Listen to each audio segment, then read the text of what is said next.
জীবনে কিছু কিছু জিনিস থাকে যেটা কিনা আমরা যতই বড় হই না কেন এরপরেও আমাদের ভালো লাগে। তবে হয়তোবা সময়ের পরিবর্তনে আমরা অনেক সময় সেটা আর পাই না, কিন্তু যখন পাই তখন তো লুফে নেওয়ার চেষ্টা করি, তাই না? ঠিক এমনটাই হয়েছিল আমার সাথে। সেই দিন বাজারে কোনো এক কাজে গিয়েছিলাম, গিয়ে দেখি এই আলুটা, পেয়েই তো আমি নিয়ে চলে আসলাম। কারণ ছোটবেলায় দেখতাম আম্মু এই আলুটা মাছ দিয়ে খুব সুন্দর করে ভুনা ভুনা করে রান্না করতো, বেশ মজাই লাগতো।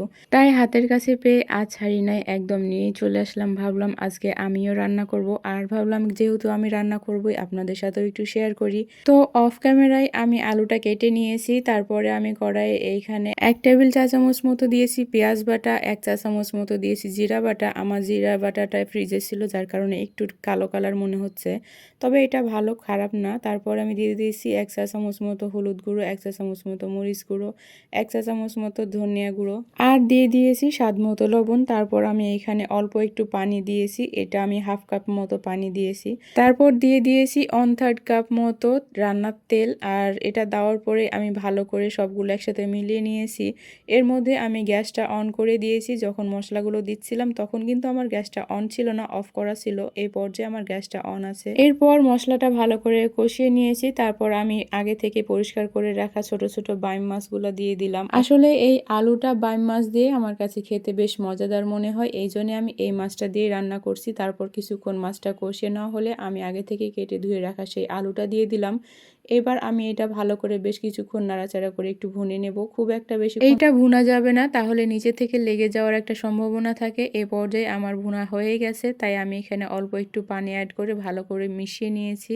তারপর ঢাকনা দিয়ে ঢেকে অল্প আছে বেশ কিছুক্ষণ আমি কষিয়ে রান্না করে নেব। এই পর্যায়ে আমি 1/2 কাপ পানি দিয়ে মূলত রান্নাটা করতেছিলাম। তারপর পানিটা যখন শুকিয়ে আসছে আমি এরপর ঢাকনাটা উঠিয়ে আবার ভালো করে নাড়াচাড়া করে এইখানে ঝোলের পানি অ্যাড করে দেব। আমি এইখানে ঝোলের পানির জন্য মূলত 2 কাপ মতো পানি দিয়েছিলাম। আমার এই রান্নাটা কমপ্লিট করতে টোটালে 2.5 কাপ মতো পানি লেগেছে। আমি এইখানে ঝোলের পানিটা অ্যাড করে দিয়ে ঢাকনা দিয়ে ঢেকে বেশ কিছুক্ষণ অল্প আঁচে রান্না করে নেব।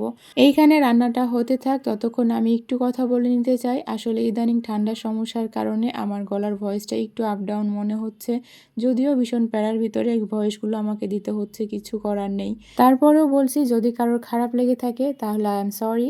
আর এটা নিয়ে কমপ্লেন করারও কিছু নেই, কারণ এটা আবহাওয়া চেঞ্জের জন্য হচ্ছে। আই হোপ দ্যাট ঠিক হয়ে যাবে। তো কথা বলতে বলতে আমার রান্নাটা প্রায় হয়ে আসছে, আর এ পর্যায়ে আমার আলুটাও সেদ্ধ হয়ে গেছে আলহামদুলিল্লাহ।